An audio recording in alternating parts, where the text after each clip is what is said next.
केहू और के बानी फिलहाल के लागे न मत मारो केहू और के बानी फिलहाल लागे न मत मारो। काहे रे काहे न जइबे का भइलबा पढ़े न जाए पढ़ाई कोचिंग क्लास करके तो मायरे चुमा मने मस्तरवा मैट्रिक पास कर।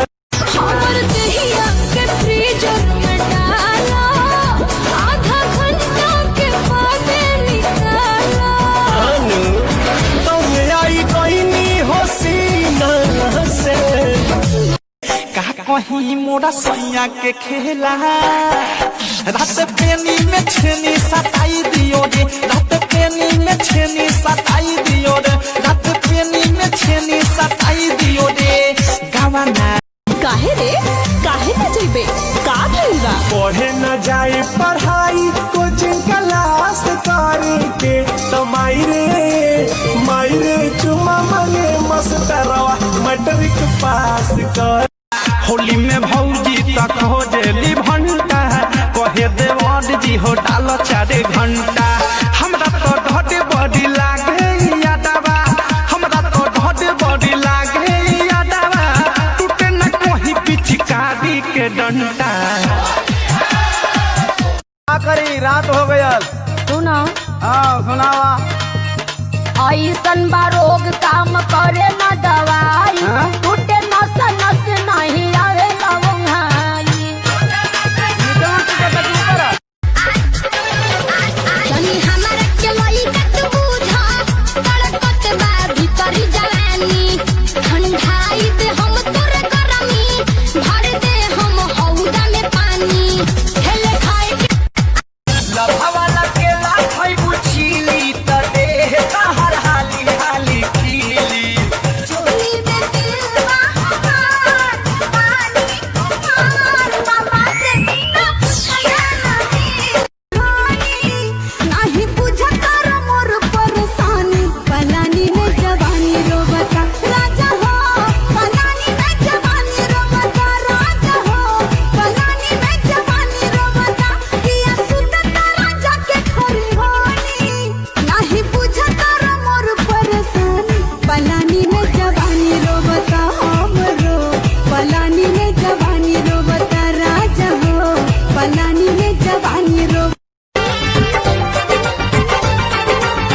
तोहरा में बसे राजा हमारा परतवा हो रात दिन रहे बस तोहरा धी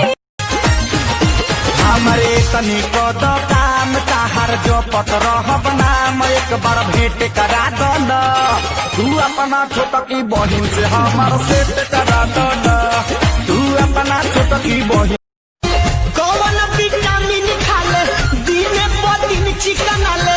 तो एकर कमर हो कि तरजुई के बाल रहे डोले।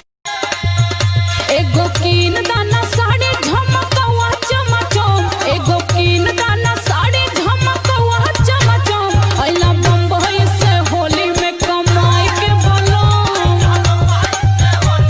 रहनी कुवार घूमे लेला मजा तू खइल बसिया तू खइल ताजा पहिले वाला बात न पायब गाना कोडोरी सोनो बात के डर न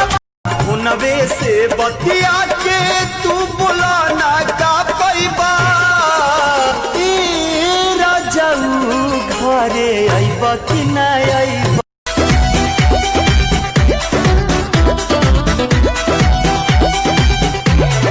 मिलल बस जनी परी बेकार तनी मौका के फायदा उठाए कहतनी जे करी तबे सटे पंजरिया दे जाई आई दाढ़ी बनवा के चूमा डबल डबल गजले जाई आई दाढ़ी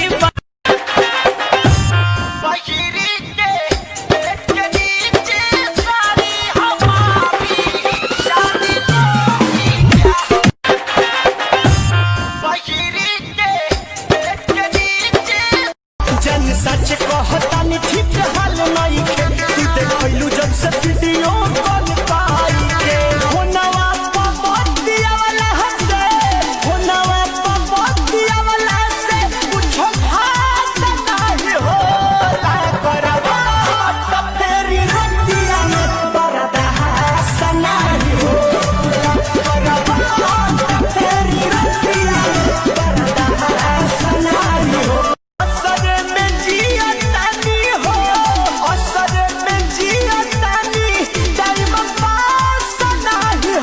होला करबा त फेरी रतिया में बरदा सनाई होला करबा त फेरी रतिया में बरदा सनाई होला यार मैं खया बता सारा कारबारे साथ में दारू ना भेटाई बाबा मुआ के हाथ में छोड़ले बाटे पाऊ जमुना भांग खा के डोलेला बजुला के माता में सखी सारा इंच से खोलेला झूला के माता में सखी सारा इंच से खोलेला जेतना कमाई है सब तीनिए के दिहा जेतना कमाई है भले सब तुमके दिहा राजा जुग जुग जी है खाली हमारे के लिहा राजा जुग जुग जी नेहवा नाचेले नेहवा का मांगेले आए हाय नेहवा नाचेले नेहवा का